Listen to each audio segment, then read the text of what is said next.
எங்கள் பப்பி சொன்ன பேச்சை கேட்காது. ஒரே குலைச்சும் கிடக்கும். ஊரில் ஒருத்தர் போகக்கூடாது, கதவு அந்த வீட்டு கதவு திறந்து ஒருத்தர் அந்த மாடியை பார்த்துல யாருமே அந்த மாடி பக்கத்து வீட்டு மாடியில் இதுக்கு என்ன வேலை?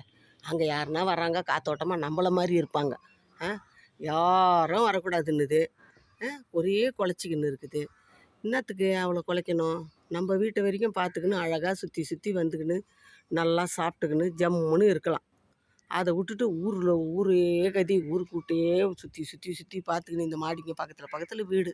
என்ன பண்ணுறது? மாடியை சுற்றி வீடு. நீ மேலே வந்தியா உன் வேலையை வரைக்கும் போயிடுச்சு கீழே. நம்ம திட்டின உடனே கீழே ஓடி போச்சு. எங்கே ஒளிஞ்சிக்கின்னு குலைக்கிட்டு போய் தண்ணிக்கும். யாருன்னா அவங்க வீட்டுக்கு தான் இந்த வீட்டுக்கு வருவாங்க, இந்த வீட்டுக்கு வருவாங்க, இந்த வீட்டு மாடி மேலே எல்லாம் வருவாங்க. உனக்கு என்ன உனக்கு? உனக்கு என்ன உனக்குன்னு கேட்குறேன். வந்து எட்டி பார்க்குது பாரு. எங்கே வந்து எட்டி பார்க்குது பாரு. காவல் இவர் தான் நம்ம வீட்டுக்கு வந்துட்டோம்ல. ஒத்தா குடுக்க போகிறேன் பார்த்துக்கோ உன்னை.